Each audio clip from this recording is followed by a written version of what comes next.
The starbound crane moved through the darkness of space like a tired bird looking for a place to rest.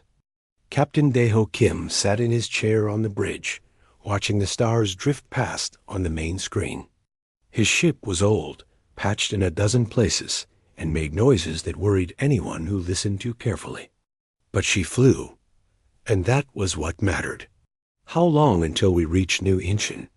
Daeho asked, without looking away from the screen. Junho Lee, his navigator and oldest friend, checked his displays. 36 hours if we maintain current speed. 42 if we slow down to save fuel. We don't slow down, Daeho said firmly. Those vaccines are needed now, not later. In the medical bay below, Dr. Myrae Choi checked the cargo for the 100th time. Rows of silver containers held the vaccines that would save thousands of lives on New Incheon. A plague had broken out there 3 months ago. The colony was dying. These vaccines were their only hope. Myrae ran her hand along one of the containers. The metal was cold under her fingers. She had spent 2 years developing this treatment. Now it just needed to arrive in time. Down in the engine room, Hana Park cursed as another warning light blinked red on her panel. The young engineer grabbed her tools and crawled into the tight space behind the main reactor. The starbound crane was held together by hope and Hana's skill. She knew every pipe, every wire, every failing system. The ship should have been retired 5 years ago, but Earth needed every vessel it could get for cargo runs. "Come on, beautiful," Hana whispered to the ship, tightening a loose connection. "Just a little longer. Just get us there." The warning light turned green. Hana smiled and wiped grease from her forehead. On the bridge, an alarm sounded. Junho's fingers flew across his console. "Captain, we have contacts. 3 ships moving to intercept." Daeho sat up straight. "Identification?" "Vrakith design," Junho said, and his voice carried worry. "Military class." The Vrakith were one of the older species in the galaxy. They controlled 12 star systems and had a reputation for taking what they wanted. Daeho had heard stories about them in the bars where cargo haulers gathered. None of the stories were good. "Open a channel," Daeho ordered. "Let's see what they want." The main screen changed from stars to the face of a Vrakith commander. The alien skin was dark blue and covered in ridges. 4 eyes studied Daeho with something that looked like amusement. The creature's mouth opened to show rows of sharp teeth. "Human vessel," the Vrakith said in heavily accented but clear English. "I am Commander Thulkarn. You will stop your engines and prepare to be boarded." Daeho kept his face calm, even though his heart was beating faster. "Commander Thulkarn, this is Captain Daeho Kim of the Starbound Crane. We are on a medical mission to New Incheon. We carry vaccines for a plague outbreak. I respectfully request you allow us to pass." Thulkarn's laugh was like rocks grinding together. "Request denied. Your cargo will be transferred to our ships. You and your crew will be detained." "Those vaccines are desperately needed," Daeho said, his voice harder now. "People are dying." "That is not my concern," Thulkarn replied. "You humans are new to the galaxy. You do not understand how things work here. The strong take what they need. The weak surrender. Which are you?" Daeho looked at Junho, who shook his head slightly. They were one small cargo ship. The Vrakith had 3 warships. There was no running, no fighting. But Daeho had been a naval officer once, before he chose the merchant life. He knew what surrender meant. "Hana," Daeho said into the ship's communication system, "can you get a message out on the military channels before they jam us?" In the engine room, Hana was already moving. Her fingers danced across the secondary communications panel, the one most people didn't know existed. She coded an emergency beacon with their position, status, and what was happening. "Sending now, Captain." "But they'll block it in seconds." Seconds is all we need, Deho said. On the screen, Thulkarn's expression changed. You are attempting to signal for help. How amusing. Your government is far away, human. By the time anyone arrives, you will be in Vrakith space. No one will challenge us for one small ship. The message went out into the darkness, traveling faster than light toward Earth. Hannah watched her panel as the Vrakith ships activated jamming fields. The connection died, but the message was gone. Sent. Received or not, she couldn't know. Captain, Junho said quietly. They're moving in. Deho stood up from his chair. He straightened his jacket. All crew, this is the captain. Prepare for boarding. Do not resist violently. Stay alive. That's an order. Myray heard the message in the medical bay. She looked at the vaccines again. Then, moving quickly, she opened half the containers and smashed the vials inside. If she couldn't deliver them, she wouldn't let the Vrakith have them either. Better to destroy half than lose them all. The Starbound crane shuddered as the Vrakith ships attached boarding tubes to the airlocks. Deho, Junho, and Hannah gathered in the main corridor. They had no weapons. Even if they did, what good would it do? The airlock door exploded inward. Vrakith soldiers poured through, weapons raised. They were larger than humans, heavily armored, and moved with the confidence of warriors who had never lost. On your knees, one of them growled in broken English. Deho knelt slowly. Hannah and Junho did the same.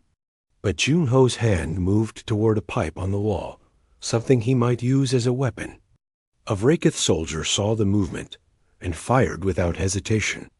The energy bolt hit Junho in the chest. Junho fell. He didn't get back up. Deho lunged toward his friend, but a Vrakith soldier grabbed him and threw him against the wall. Stay down, human. Hannah screamed. Tears ran down her face as she stared at Junho's body. Myray, dragged from the medical bay, saw what happened and went very still. Her face like stone. The Vrakith soldiers forced them into restraints and marched them to one of the warships. Behind them, the starbound crane was attached to a towing cable. Commander Thulkarn's voice echoed through the corridor. Take them to the holding cells. The ship will be a fine prize for the Dominion. As for the humans, they will serve as an example. Deho stumbled as they pushed him into a cell. Through a small window, he could see stars moving past as they traveled toward Vrakith space. Junho was dead. His ship was captured. The vaccines might not reach New Incheon in time, but the message had been sent. Somewhere in the darkness, racing toward Earth, was a cry for help. Deho didn't know if anyone would answer. He didn't know if anyone could answer in time. He only knew that if Earth heard, if his people learned what happened here, the Vrakith would regret this day. Humans were new to the galaxy, yes, but they remembered their own. They protected their own, and they never, ever forgot. The message arrived at Luna Base in the middle of the night, Earth time. Intelligence Officer Hyrin Nam was finishing her shift when the computer beeped. She almost ignored it. Almost. But something about the priority code made her look twice. Her fingers flew across the keyboard, pulling up the message. It was an emergency beacon from the starbound crane. Hyrin listened to the recording once, then again, her face growing pale. She heard Hannah's voice, quick and frightened, giving their position. She heard weapons fire in the background. She heard a man scream, then nothing but static. Hyrin ran. She didn't walk, didn't send a message. She ran through the corridors of Luna Base until she reached the office of Fleet Admiral Sujin Han. The Admiral was still at her desk despite the late hour. She was always at her desk. People said Sujin Han never slept, that she was made of iron and ice. She looked up as Hyrin burst through the door. This better be important, Officer Nam. Admiral, we have a situation. Hiren's voice shook. She played the recording. Admiral Han listened without moving. Her face showed nothing. When the recording ended with Junho's scream, she was silent for a long moment. Then she pressed a button on her desk. Wake the entire command staff. Emergency meeting in 20 minutes. And get me Ambassador Dong-Yun Park on a secure line. Now. The war room filled quickly. Officers arrived in various states of dress, some still putting on uniforms. Admiral Han stood at the head of the table, her silver hair pulled back, her eyes hard as diamonds. 15 hours ago, the cargo vessel Starbound Crane was intercepted by Vrakith military forces. The ship was carrying medical supplies to New Inshin. We have reason to believe at least one crew member is dead. The ship and remaining crew have been taken by force. The room erupted in angry voices. Admiral Han raised one hand and silence fell immediately. I have contacted the Galactic Council. Ambassador Park is speaking with them now. On a screen, Ambassador Dong-Yun Park appeared. He looked tired and angry. Behind him, alien faces filled a massive chamber. The Galactic Council, representatives of 43 different species, the governing body of known space. Admiral, Dong-Yun said, his voice tight with frustration. They're calling it an internal dispute. They say the Council cannot interfere in what they term a bilateral conflict between humanity and the Vrakith Dominion. Bilateral conflict? Admiral Han's voice could have frozen water. They attacked a civilian medical vessel. I have shown them the evidence, Dong-Yun said. They express concern. They offer to mediate, but they will not act. The Council has strict non-interference protocols, they say. They suggest we use diplomatic channels and negotiate for the crew's return. How long will that take?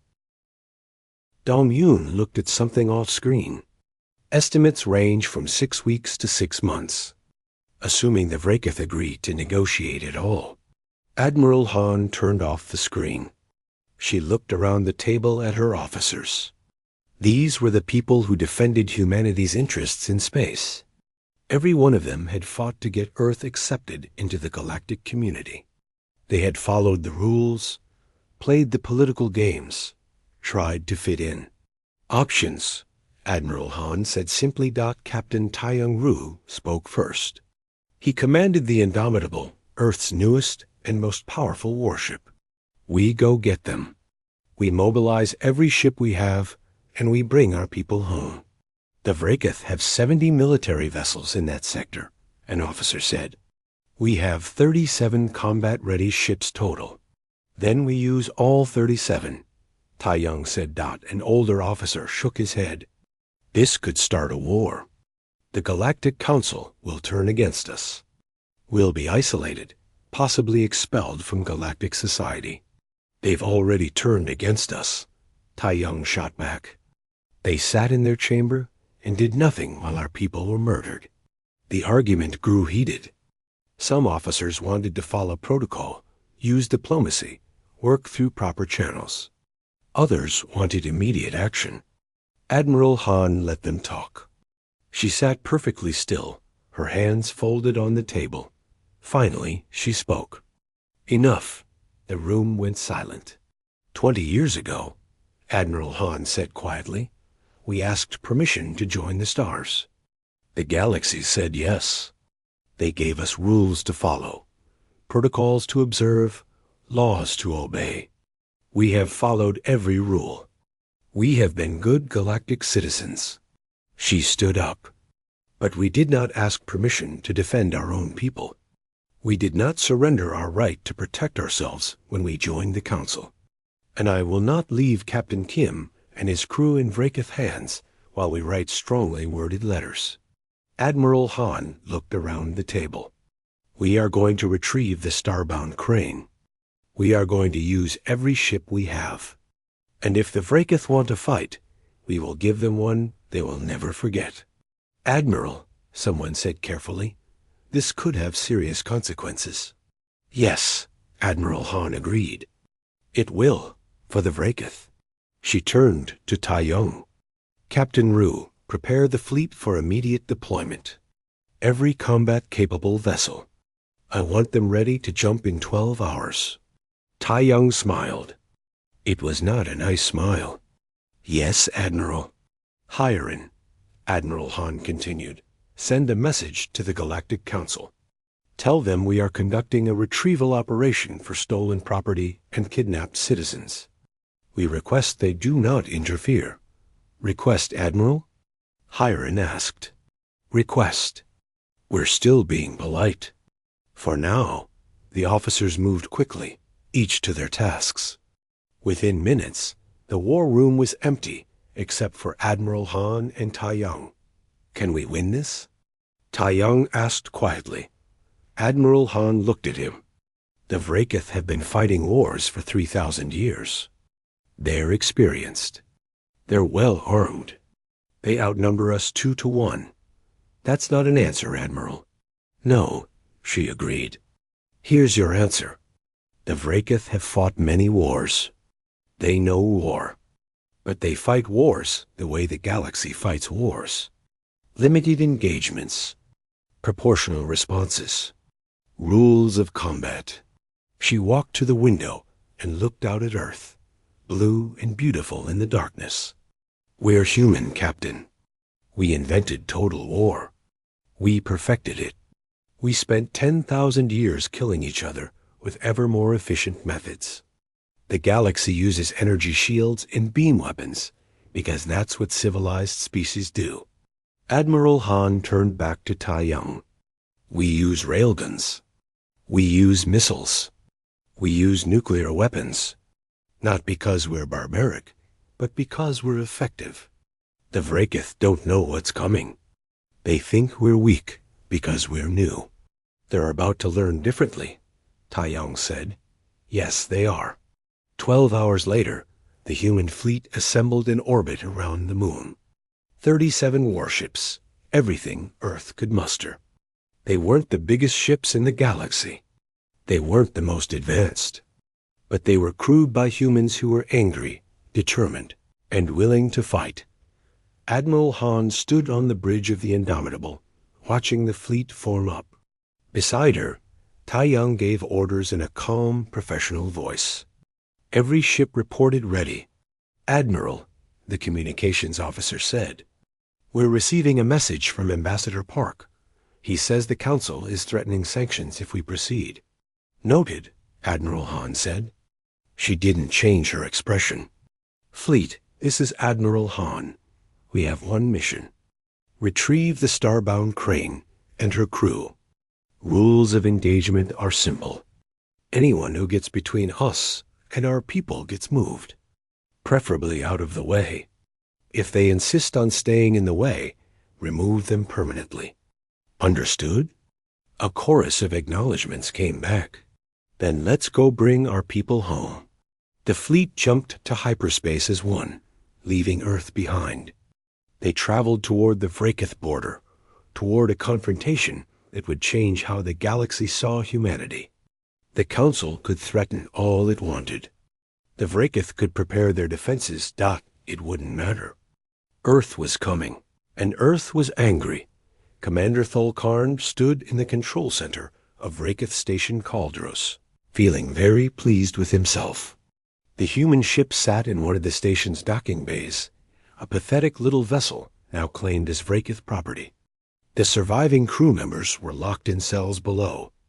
Everything had gone perfectly. Commander, his second officer Vrelkith said nervously, I've been monitoring human communications. There's increased military activity near Earth. Thulkarn waved a dismissive hand. Of course there is. They're posturing, making noise to save face. What are they going to do? Send a strongly worded complaint to the Council? Sir, their entire fleet appears to be mobilizing. Their entire fleet? Thulkarn laughed. How many ships is that?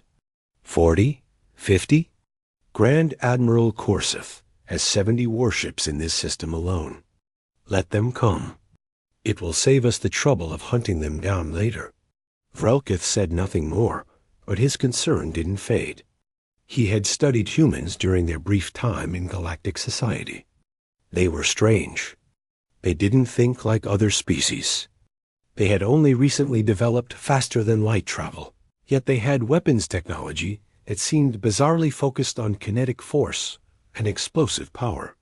Primitive, most species said.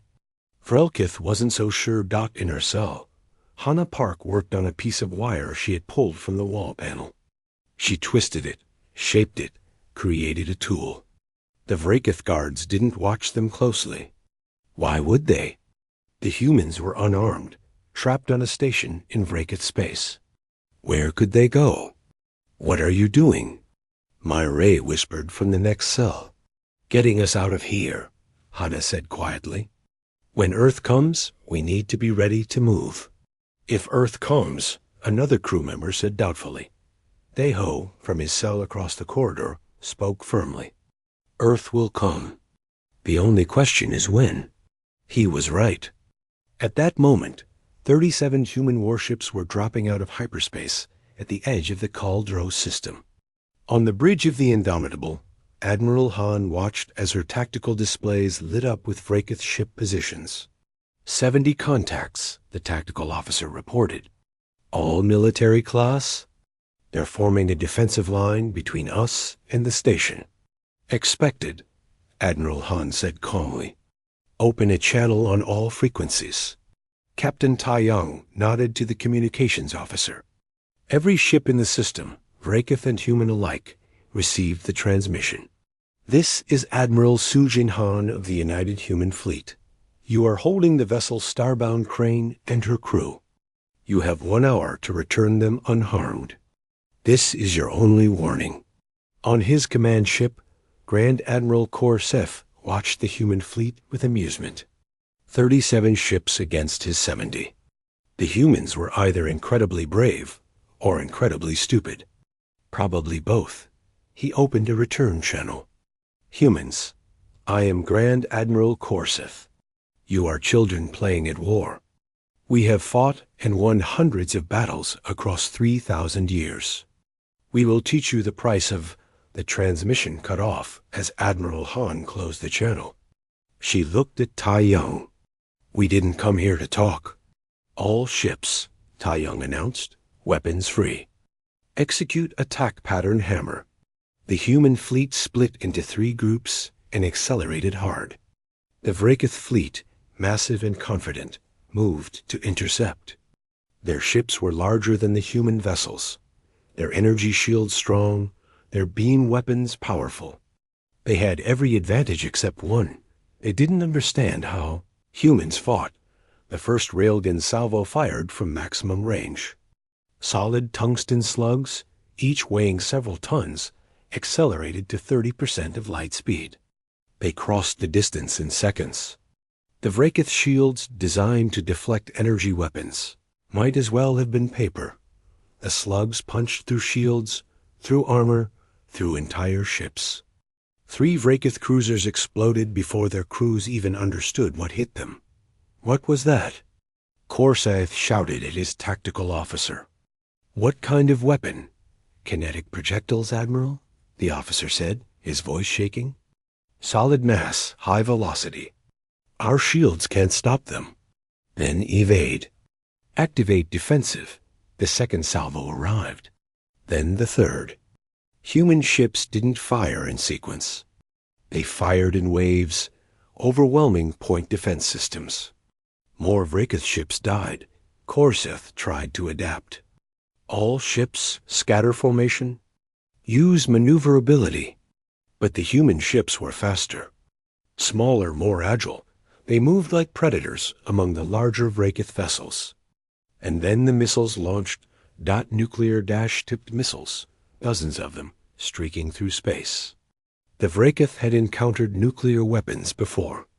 Most civilized species had banned them centuries ago as barbaric. But knowing they existed and facing them in combat were very different things. The missiles detonated in brilliant flashes. Electromagnetic pulses fried Vraekith systems. Thermal radiation overwhelmed heat dissipation. The shockwaves, even in space, buffeted ships and disrupted formations. This is madness. Korsith screamed. They're using prohibited weapons. They fight without honor. His tactical officer looked at him with wide eyes. Admiral, we've lost 23 ships. In 12 minutes. 12 minutes. Korsith had fought battles that lasted days, weeks. Careful exchanges of fire, tactical maneuvering, elegant warfare. This wasn't warfare. This was slaughter. All ships retreat to the station. Form defensive perimeter. The Vraekith fleet pulled back, trying to regroup. But human ships pursued relentlessly. Their point defense systems, designed to stop hypersonic missiles on Earth, effortlessly tracked and destroyed the relatively slow Vraekith energy bolts. Human shields, while weaker than Vraekith technology, only had to deflect energy weapons. Against the Vraekith arsenal, they were more than adequate. The human railguns fired again. And again. Each shot was precisely calculated, targeting critical systems. Engine blocks, power plants, weapon emplacements. The computers on human ships, descendants of military AI developed for Earth's conflicts, predicted Vraekith movements and adjusted fire faster than any organic crew could react. On the station, Thul Karn watched his fleet burn. "This isn't possible," he whispered. "They're primitives. They've been in space for 20 years. "Commander," Vrelkith said urgently, "we need to evacuate. The station isn't defensible." "No." Thul Karn grabbed his officer's arm. "We still have the human prisoners. They won't risk killing their own people. Prepare to broadcast a message. Tell them if they don't withdraw, we'll execute the hostages." In her cell, Hannah heard the alarm klaxons. She heard explosions in the distance as the battle raged nearby. Her makeshift tool clicked in the lock mechanism. The cell door opened. "Myray." "Captain, I'm through." She ran to the other cells, working quickly. One by one, the doors opened. The crew of the starbound crane emerged, weak but determined. "We need weapons," Ao said. "And we need to get to the docking bay." They moved through the corridors. The station shook with nearby impacts. Vraekith crew members ran past, ignoring the escaped prisoners in the chaos. Everyone was focused on the battle outside. They reached an armory. Daiho forced the door open. Inside were Vraekith weapons, too large for human hands, but better than nothing. They armed themselves. That's when they encountered Thul Karn. The commander was heading toward the communication center with a squad of soldiers. He saw the humans and his eyes widened with rage. "You! Back to your cells, or Myray shot him." The Vraekith weapon was heavy and awkward in her hands, but at this range she couldn't miss. Thul Karn fell, his expression one of complete surprise. The Vraekith soldiers raised their weapons, but Daiho and the others fired first. It was quick and brutal. When it was over, the crew of the starbound crane stood over the bodies of their captors. "Keep moving," Daiho said. "We're not safe yet." Outside, the human fleet had broken the Vraekith defensive line. A single ship broke formation and accelerated toward the station. The assault shuttle Typhoon, carrying a full Marine squad dot, it docked hard with the station. The airlock exploded inward. Marines in full combat armor poured through, weapons ready. Lieutenant Borum Shin led them, her helmet display showing the station layout. "Spread out. Find our people." They didn't have to search long. Daiho and his crew were fighting their way toward the docking bay when they heard human voices shouting in English. "Here. We're here." The Marines rounded a corner and saw them. Borum's face was visible through her helmet's visor. She grinned. "Captain Kim? Let's get you home." The evacuation took minutes. The crew of the starbound crane boarded the Typhoon. Behind them, the station burned. The Vrakith fleet was scattered, broken. Korsith's flagship was adrift, powerless. Admiral Han watched from the Indomitable as the Typhoon returned with the rescued crew. Not everyone had survived. Jun-Ho's body would never come home. But the others were safe. "Admiral," Taiyang reported, "the starbound crane is in tow." All crew accounted for except Navigator Li. Understood. Admiral Han's voice was soft. "Bring them aboard." "And Captain Ru?" "Yes, Admiral?" "Leave one Vrakith ship functional. Something fast.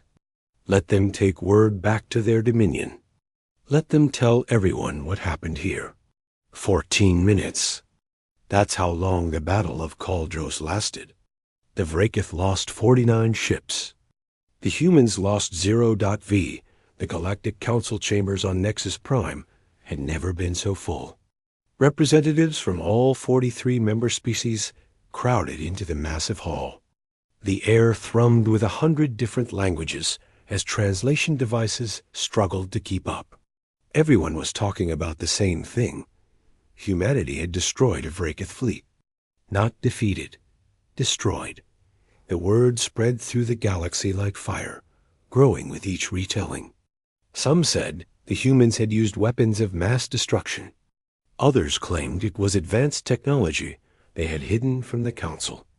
A few whispered that humans were secretly an ancient warrior race, disguised as newcomers. The truth, when it emerged, was somehow worse than the rumors. Ambassador Dong-Yun Park sat in the human delegation area, watching the chaos with a carefully neutral expression. He had resigned from this position 5 days ago.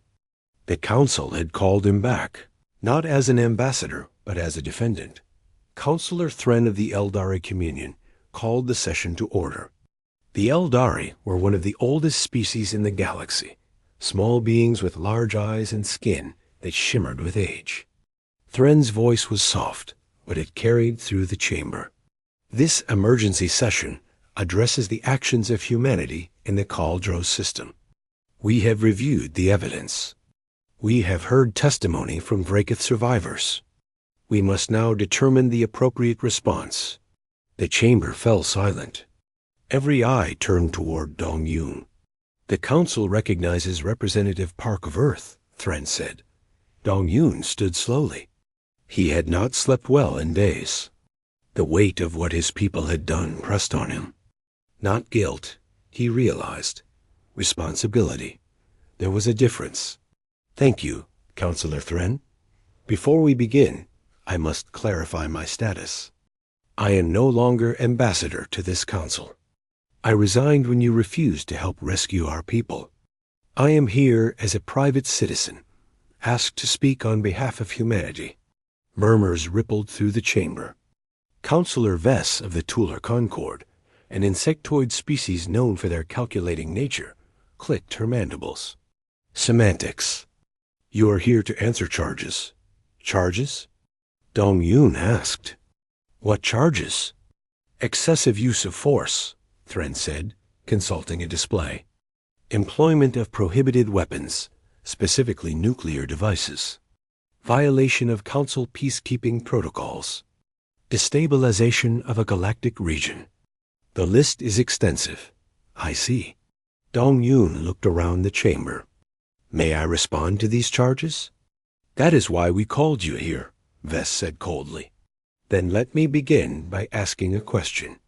When the starbound crane sent her distress signal, how many Council ships responded?" Silence. "I'll answer that. 0. When we brought evidence that a civilian medical vessel was attacked by Vrakith military forces, how many species voted to intervene?"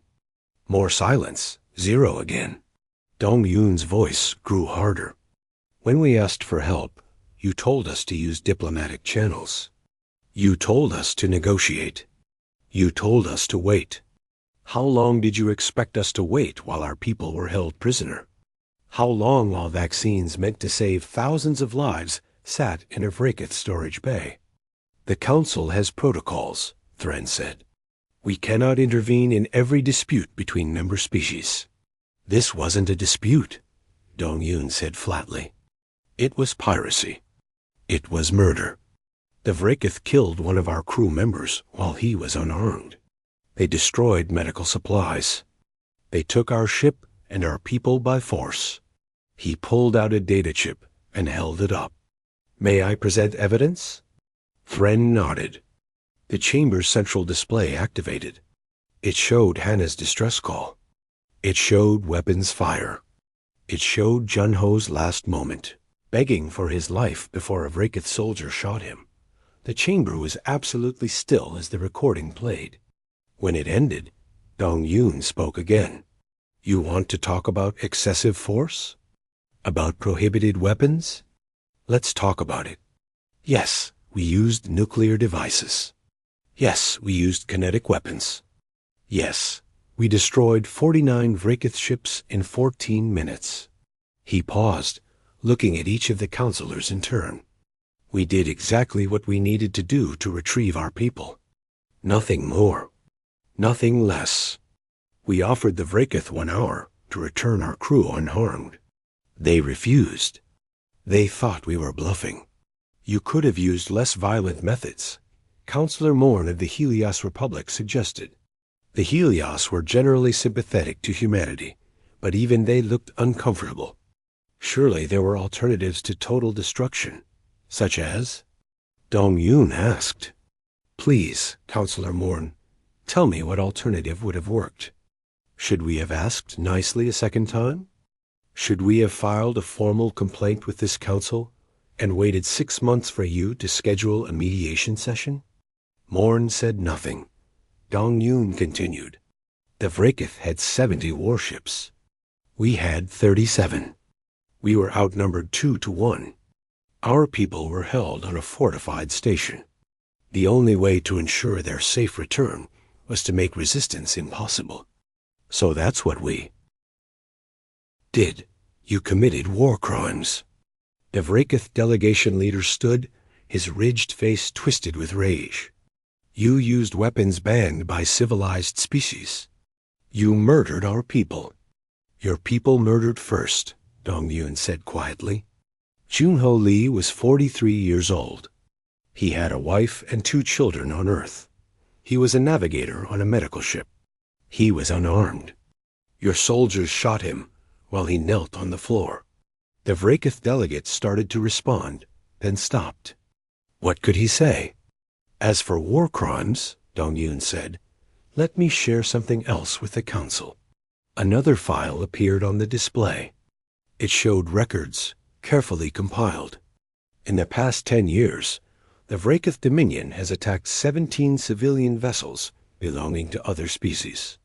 The council's response each time was the same: mediation, negotiation, strongly worded requests to respect trade routes. He highlighted certain entries. The Korathi lost 3 ships. The Pellin Assembly lost 5. Even the Eldari lost 1. Every time, the council did nothing effective. The Vrakith paid small fines, made token apologies, and continued their behavior. Thren shifted uncomfortably. The council seeks peaceful solutions whenever possible. At what cost? Dong-Yun asked. How many people have to die while you seek peace? How many ships have to be stolen? At what point does your peaceful inaction become complicity? The chamber erupted. Species that had suffered Vrakith aggression began shouting. The Korathi delegation stood as one, their leader speaking rapidly. The human speaks truth. We lost ships and crew to Vrakith pirates. The council did nothing. The Pellin Assembly joined them. We sought justice through proper channels. We waited years. Justice never came. Counselor Vess tried to restore order, clicking her mandibles loudly. This session is about human actions, not past grievances against the Vrakith. They're connected, Dong-Yun said. You want to know why we acted? Because we learned from watching others. We saw what happens to species that trust the council for protection. They wait. They negotiate. They follow protocols. And their people die anyway. He took a breath. Humanity chose differently. We chose to protect our own.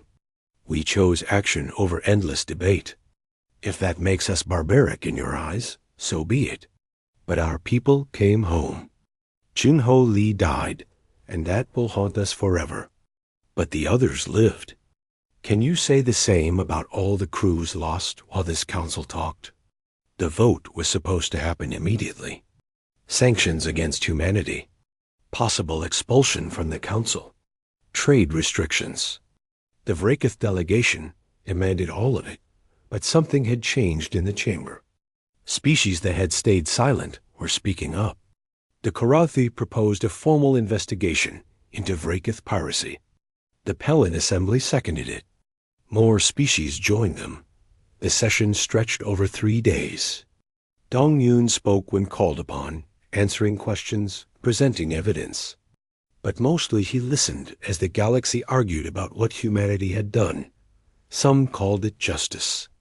Others called it revenge. Some admired the efficiency. Others feared it. But no one could ignore it. On the 3rd day, Councillor Thren called for the vote. Sanctions against humanity for excessive force. The vote failed. 22 species voted against sanctions. 15 voted for them. 6 abstained. Thren looked tired. The council has spoken. No sanctions will be imposed at this time. However, humanity is reminded that all member species must adhere to council protocols regarding conflict resolution. We will, Dong Yun said, as long as those protocols actually work. The moment one of our ships is attacked again and the council does nothing, he paused. We will handle it ourselves, just like we did this time. The Vrakith delegation stormed out. But as Dong Yun prepared to leave, something unexpected happened. The Karathi delegation approached him. Then the Pelin. Then 5 other species. Representative Park, the Karathi leader said, we would like to discuss mutual defense arrangements with Earth. Informal, of course. But we believe that having friends who take defense seriously would be beneficial. Dong Yun looked at them, surprised. You want a defensive pact with humanity? We want friends who will actually come if we call for help, the Pelin representative said quietly. A council means well, but meaning well doesn't save lives. By the time Dong Yun left Nexus Prime, 12 species had expressed interest in closer ties with Earth. Not a formal alliance. Not yet. But something new was forming in the galaxy. A group of species who believed that peace was important, but survival was more important. And that sometimes, the only way to preserve peace was to be willing to fight for it. 6 months after the Battle of Caldros, Captain Daeho Kim stood at the helm of the Starbound crane once more. The ship had been repaired, upgraded with new defensive systems that Earth insisted all civilian vessels carry now. She hummed with quiet power, no longer the tired old bird struggling through space. Approaching New Incheon, Hana called from engineering. Her voice was different now, harder. She had seen things that changed a person. They all had. Through the viewport, the colony world grew larger. Green and blue, with small cities scattered across 3 continents. A world that had nearly died from plague. A world that lived because the Starbound crane had completed its mission, just 6 months late. Contact from New Incheon Traffic Control, the new navigator said. His name was Quan, a quiet young man who spoke little about his past. He wasn't Junho. No one could replace Junho, but he was good at his job, and that was what mattered. Permission to land granted, Quan reported. They're directing us to landing pad 7. There's apparently a ceremony planned. Daeho sighed. Of course there is. The landing was smooth. As the Starbound crane settled onto the pad, Daeho could see crowds gathered. Hundreds of people, maybe thousands. They held signs and banners. Some were crying. Captain, Myray said softly, looking out at the crowd. They're here for us. They're here for what we represent, Ao corrected. But he was wrong, and he knew it. These people were alive because a small cargo ship had refused to surrender its cargo, because Earth had refused to abandon its people. The crew descended the ramp together. The crowd erupted in cheers. Children ran forward with flowers.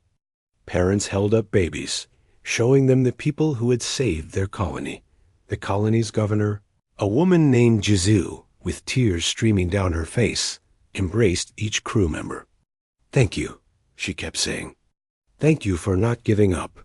Later, at the ceremony, they unveiled a memorial, a simple stone monument with names carved into it.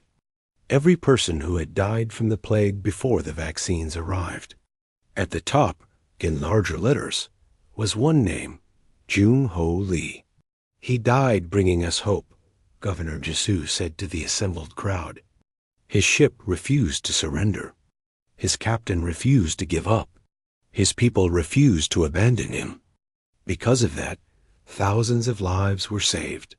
Daeho stood before the monument for a long time after the ceremony ended. Hannah found him there as the sun was setting. "Do you think he would be proud?" Daeho asked.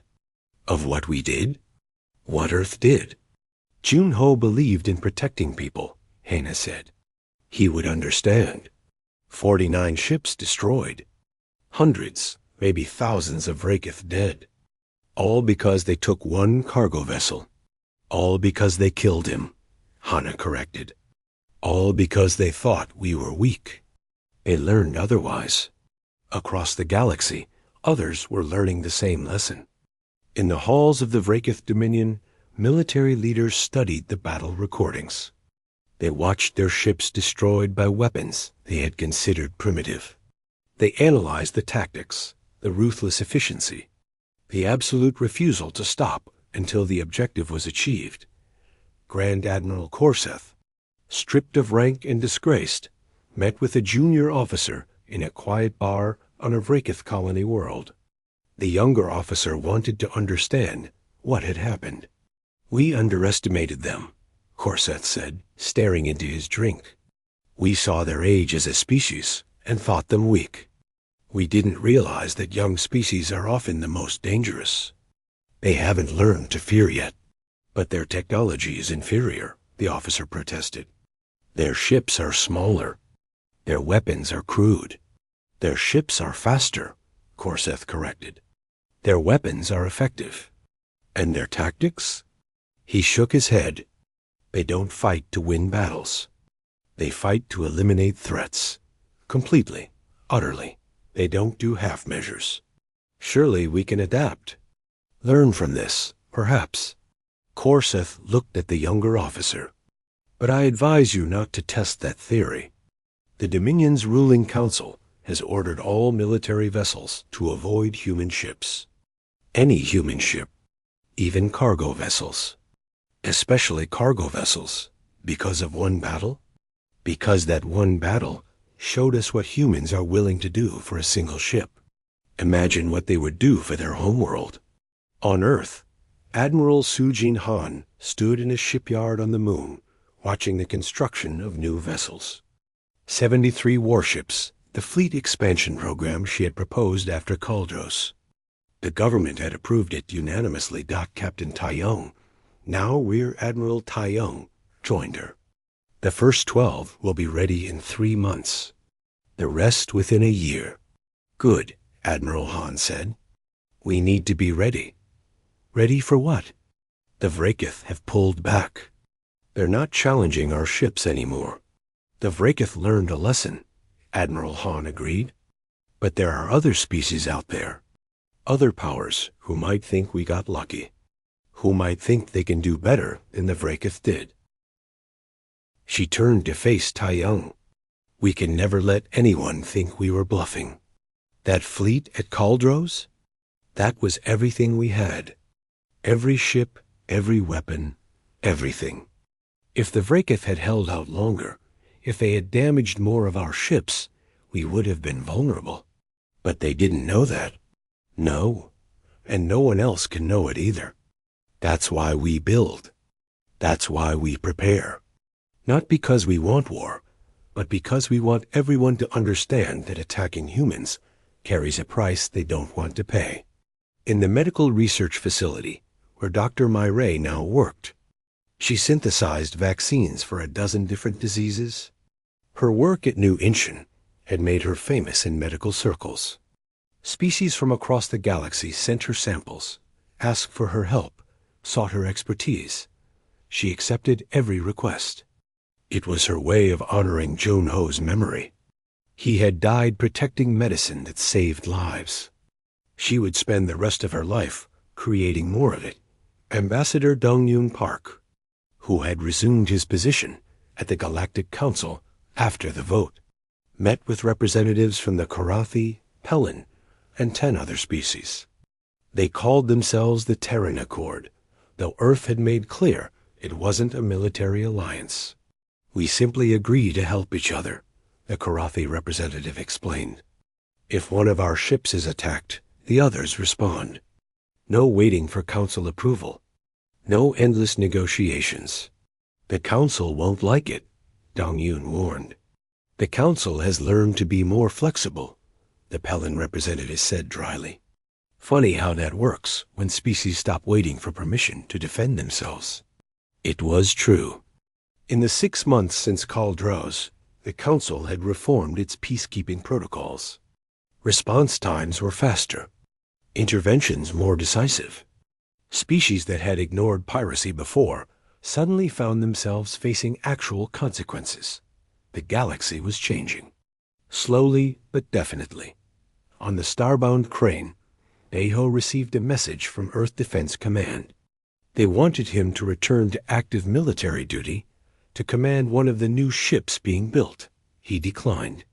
But he accepted a different offer to train civilian captains in emergency procedures, to teach them what to do if they were ever attacked, how to survive until help arrived. Because help would arrive now. Earth had made that promise, and Earth kept its promises. Hana was offered positions at a dozen major engineering firms. She turned them all down to stay with the starbound crane. Someone needs to keep this old bird flying, she said. But really, she couldn't imagine being anywhere else. This ship was home. This crew was family. As the starbound crane lifted off from New Incheon, beginning another cargo run, Daeho looked at his crew. Hannah in engineering, Myray in medical, Quan at navigation. They had all changed. They carried scars, visible and invisible, but they were still here, still flying, still doing the work that needed to be done. Next stop is Helios Station, Quan reported. Medical supplies again. Good, Daeho said. Set course. The ship turned smoothly, orienting toward distant stars. As they prepared to jump to hyperspace, Daeho noticed something on his display. 2 ships, keeping pace at a respectful distance. Earth Defense Force frigates, part of the new escort program for civilian vessels. Escorts checking in, the communication officer reported. They'll accompany us to the edge of human space. Daeho nodded. No one flew alone anymore. Every human ship, from the smallest courier to the largest freighter, had protection. Earth had learned from Kaldros. They would never lose another ship without response. The galaxy had learned too. In the year that followed, piracy against human vessels dropped to 0. Other species, seeing the protection Earth provided its ships, asked for similar arrangements. The Terran Accord grew stronger. The Vraekith Dominion, once proud and aggressive, withdrew from 4 contested systems. They focused inward, rebuilding their fleet but avoiding conflict. The lesson of Kaldros had been thorough. And across the galaxy. In bars and meeting halls, on ships and stations, people told the story. The story of a small cargo ship that refused to surrender. The story of a species so new to the stars that most had barely heard of them. The story of how the galaxy challenged one ship, unaware that humanity's wrath stood behind it. It became a warning. A reminder, an understanding that endured. The humans were not the strongest species in the galaxy. They were not the oldest, not the most advanced, not the most numerous. But they were the species that came for their own, always, without fail, without hesitation, and that made them the species you did not challenge, not unless you were prepared to face consequences that would echo across the stars for generations to come. Starbound Crane jumped to hyperspace, carrying medicine to those who needed it, protected by the fleet that Earth had built, flying under the banner of a species that had learned to demand respect. Behind them, at the monument on New Incheon, Junho Lee's name caught the last rays of the setting sun. He had not died in vain. He had died protecting others, and in his death, he had changed everything the galaxy would remember. They would all remember the day they learned that humanity, for all their youth and inexperience, understood one truth better than any other species. Piece was precious. But some things were worth fighting for, and humanity would fight every single time to protect its own.